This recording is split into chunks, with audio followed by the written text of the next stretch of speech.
Bienvenue pour vivre cet instant des paroles de la vie éternelle avec Marc et Joseph. Nous sommes aujourd'hui le 10 mars 2026 et je suis de retour pour te rappeler que ce jour du 10 mars 2026 est pour toi un jour de grâce, un jour de bénédiction, un jour sans aucune condamnation. Avec la présence de Jésus-Christ que tu détiens dans ta vie, réalise que pour toi, quels que soient les événements que tu auras à vivre durant cette journée, c'est pour toi un jour de grâce, un jour de bénédiction. Peut-être, il y a des gens qui vont vouloir te condamner. Il y a des gens qui vont vouloir t'accuser. Des gens qui vont vouloir te faire du mal. Mais pour toi, dis-toi que les condamnations des hommes ne peuvent pas détruire ton âme. Les condamnations des hommes ne peuvent pas détruire ta foi en Jésus-Christ. Car au-dessus de ce que les hommes peuvent faire, Jésus-Christ a le pouvoir de défaire ce que les humains ont fait. Jésus-Christ a le pouvoir de tout faire pour te délivrer. La preuve, il a donné sa vie, il a accepté d'être crucifié. Les gens se sont moqués de lui, ils l'ont battu, ils l'ont cloué sur une croix. Ils l'ont traité comme un malfaiteur. Il a accepté. Pourquoi? Parce qu'il veut que tu sois sauvé. Je ne connais pas la situation que tu as à vivre. Peut-être pour toi, la situation est désespérante. La situation est peut-être très grave, sans espoir, sans aucune porte de sortie. Même dans cette situation-là, réalise que Jésus-Christ est ta porte de sortie. Il est fidèle, il a dit, je suis avec toi tous les jours jusqu'à la fin du monde, et Jésus-Christ ne t'abandonnera jamais. Bien sûr, à certains moments, tu vas croire qu'il t'a abandonné. Tu vas croire qu'il t'a toujours abandonné, qu'il n'a jamais rien fait pour toi. Mais Jésus-Christ maîtrise les choses. Il t'invite, malgré les apparences des situations, des circonstances, place ta foi en Jésus-Christ. Il est le seul recours que tu peux avoir. Et tu verras, au moment où tu ne t'attends pas, sa puissance, la puissance de sa grâce se manifestera à ta faveur. Oui, se manifestera. Parce que Jésus-Christ a tout pouvoir. Il n'y a rien que les hommes peuvent faire que Jésus-Christ ne peut pas défaire. Et ce que Jésus fait, personne ne peut le défaire. Continuons la lecture dans l'évangile de Matthieu, cette fois-ci, chapitre 28, verset 1er. Les derniers versets du chapitre 27 nous a montré la crainte des chefs religieux qui ne voulaient pas prendre le risque de savoir que Jésus-Christ est ressuscité. Ils ne veulent pas prendre le risque de savoir que Jésus-Christ est ressuscité. Raison pour laquelle ils ont mis des gardes pour garder le sépulcre. Ils voulaient s'assurer que les disciples n'allaient pas voler le corps de Jésus. Mais voilà ce qui se passe. Matthieu chapitre 28, verset 1er. La fête est passée. Après le Shabbat, à l'aube du premier jour de la semaine, Marie de Magdala et l'autre Marie, les deux qui étaient là, quand Joseph d'Arimathie déposait le corps dans le sépulcre.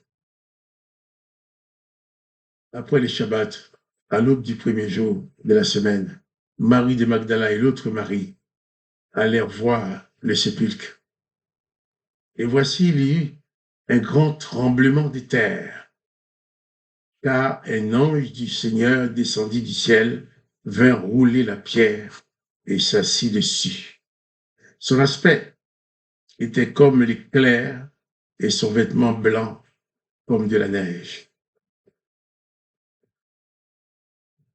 Les sacrificateurs qui ont tué Jésus voulaient empêcher sa résurrection. Ils ont demandé à Pilate et obtenu qu'il y ait des gardes.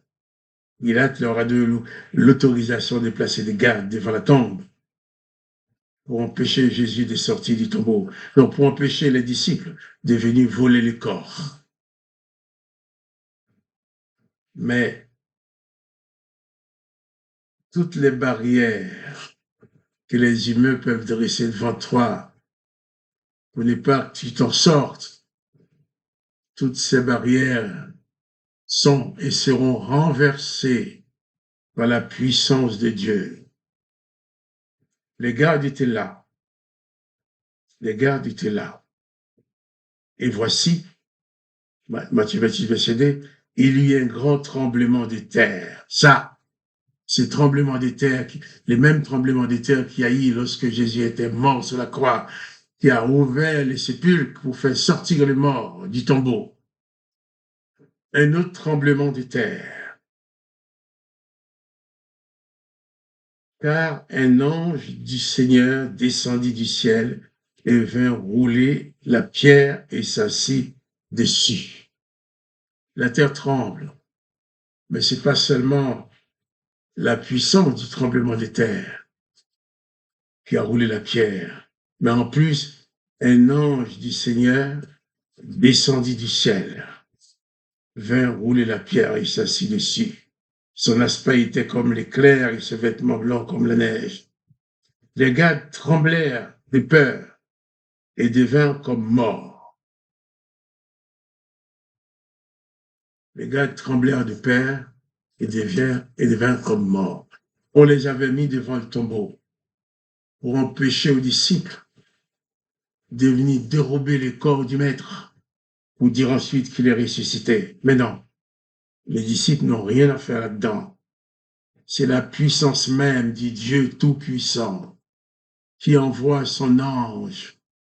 C'est le Dieu qui manifeste sa puissance, le Dieu le Père de Jésus-Christ, qui manifeste sa puissance, qui envoie son ange, qui vient rouler la pierre et s'assit dessus. Alors, l'ange aurait pu rouler la pierre et s'en aller. Les soldats auraient pu dire, comme d'ailleurs on va leur conseiller de dire, que le problème, c'est qu'on était fatigué de sommeil, on s'est endormi et puis les disciples sont quand même venus voler le corps. Mais non, l'ange a roulé la pierre et il s'est assis sur cette pierre. Et là, face à l'intervention de Dieu, qu'est-ce qui se passe pour celui qui voulait empêcher la résurrection? Le texte nous dit, les gardes tremblèrent de peur et devinrent comme morts. Lorsque Dieu veut agir en ta faveur, l'ennemi qui veut te démolir, l'ennemi qui veut te détruire, la manifestation de la puissance de Dieu va leur faire peur. Ils ne vont rien comprendre. Ce sera pour eux du jamais vu. Et c'est jamais vu. Dieu peut le faire dans ta vie. Pour les gars, ils étaient armés, ils étaient là en train de garder. La pierre, personne ne pouvait s'y approcher. Mais lorsque c'est Dieu qui se manifeste, la terre tremble. L'ange du Seigneur descend et vient pour libérer les corps. Mais les ennemis tremblent et tombent par terre. Pour toi aussi. Tu as l'impression d'être enterré dans une misère, enterré dans une situation sans aucune porte de sortie. Tu te dis, je ne m'en sortirai jamais. Place ta foi en Jésus-Christ. Tu ne pourras jamais t'en sortir de toi-même. Mais ta foi en Jésus-Christ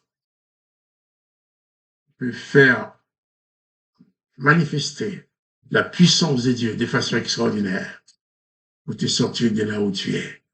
Je t'invite à croire à une intervention puissante de l'amour de Dieu pour toi. Tu as du mal à croire que Dieu peut faire quelque chose. Ça peut se comprendre. C'est une réaction humaine lorsqu'on attend longtemps. Mais je t'invite à croire malgré tout que Dieu, le Dieu Tout-Puissant est avec toi.